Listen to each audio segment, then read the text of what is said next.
Le Mari Terrible by H.G. Wells. "You are always so sympathetic," she said, and added reflectively, "and one can talk of one's troubles to you without any nonsense." I wondered dimly if she meant that as a challenge. I helped myself to a biscuit thing that looked neither poisonous nor sandy. "You are one of the most puzzling human beings I ever met," I said. A perfectly safe remark to any woman, under any circumstances. "Do you find me so hard to understand?" she said. "You are dreadfully complex." I bit at the biscuit thing and found it full of a kind of creamy bird lime. I wonder why women will arrange these unpleasant surprises for me. I sickened of sweets 20 years ago. "How so?" she was saying, and smiling her most brilliant smile. I have no doubt she thought we were talking rather nicely. "Oh," said I, and waved the cream biscuit thing. "You challenge me to dissect you." "Well." "And that is precisely what I cannot do." "I am afraid you are very satirical," she said, with a touch of disappointment. She is always saying that when our conversation has become absolutely idiotic, as it invariably does. I felt an inevitable desire to quote bogus Latin to her. It seemed the very language for her. "Malorum fiducia pars quosque libet," I said in a low voice, looking meaningly into her eyes. "Ah," she said, colouring a little, and turned to pour hot water into the teapot, looking very prettily at me over her arm as she did so. "That is one of the truest things that has ever been said of sympathy," I remarked. "Don't you think so?" "Sympathy," she said, "is a very wonderful thing, and a very precious thing." "You speak," said I, with a cough behind my hand, "as though you knew what it was to be lonely." "There is solitude, even in a crowd," she said, and looked round at the 6 other people, 3 discreet pairs, who were in the room. "I too," I was beginning, but Hopdangle came with a teacup and seemed inclined to linger. He belongs to the nice boy class and gives himself ridiculous airs of familiarity with grown-up people. Then the Giffens went. "Do you know, I always take such an interest in your work," she was saying to me, when her husband, confound him, came into the room. He was a violent discord.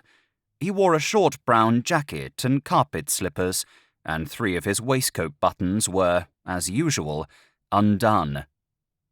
"Got any tea left, Milly?" he said, and came and sat down in the armchair beside the table. "How do, Della Lune?" he said to the man in the corner. "Damned hot, Bellows," he remarked to me, subsiding creakily. She poured some more hot water into the teapot. Why must charming married women always have these husbands?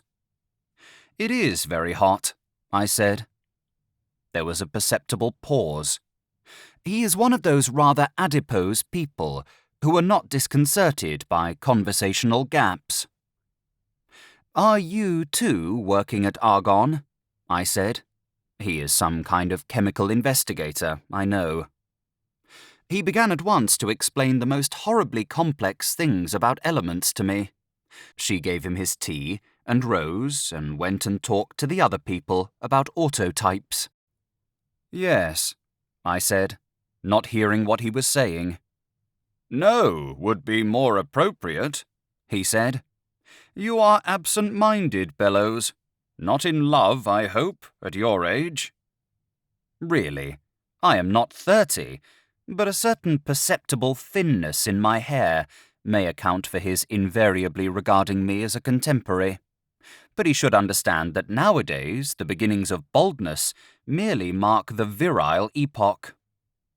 "I say, Milly," he said out loud and across the room, "you haven't been collecting Bellows here, have you?" She looked round, startled, and I saw a pained look come into her eyes. "For the bazaar?" she said. "Not yet, dear." It seemed to me that she shot a glance of entreaty at him. Then she turned to the others again. "My wife," he said, "has two distinctive traits. She is a born poetess and a born collector. I ought to warn you." "I did not know," said I, "that she rhymed."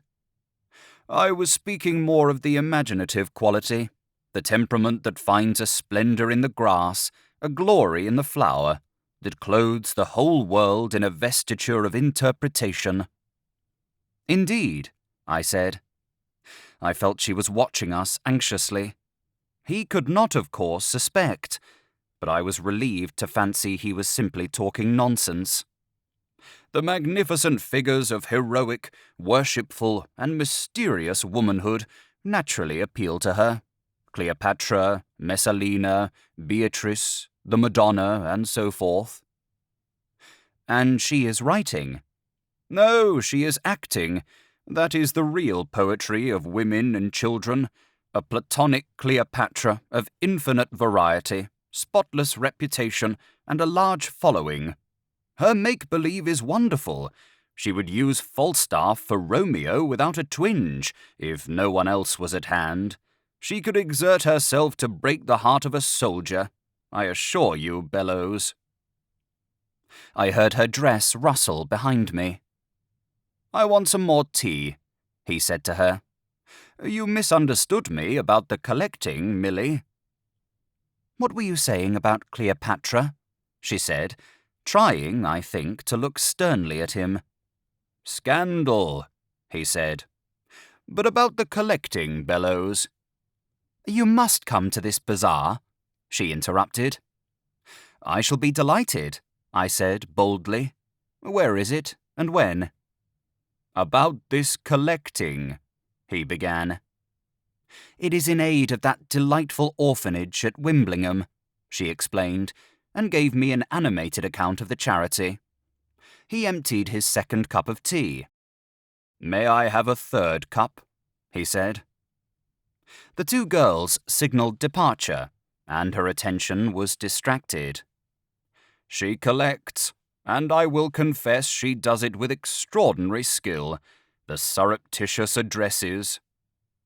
"John," she said over her shoulder, "I wish you would tell Miss Smithers all those interesting things about argon." He gulped down his third cup, and rose with the easy obedience of the trained husband. Presently she returned to the tea things. "Cannot I fill your cup?" she asked. "I really hope John was not telling you his queer notions about me. He says the most remarkable things.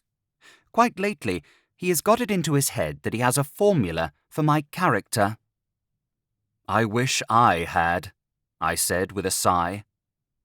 "And he goes about explaining me to people as though I was a mechanism.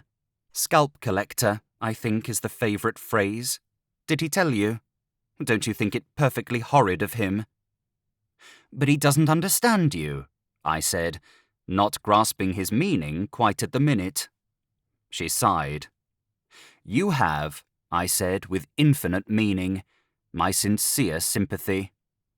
I hesitated. "My whole sympathy." "Thank you so much," she said, quite as meaningly.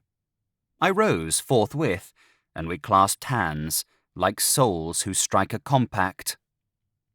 Yet, thinking over what he said afterwards, I was troubled by a fancy that there was the faintest suggestion of a smile of triumph about her lips and mouth.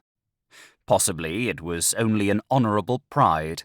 I suppose he had poisoned my mind a little. Of course, I shall see her again soon, and we shall talk to one another about one another. Something or other cropped up and prevented my going there on her last Tuesday. Thank you for listening to Le Mari Terrible by H.G. Wells. If you have enjoyed this audiobook, please consider subscribing and leaving a like to help in the making of future audiobooks.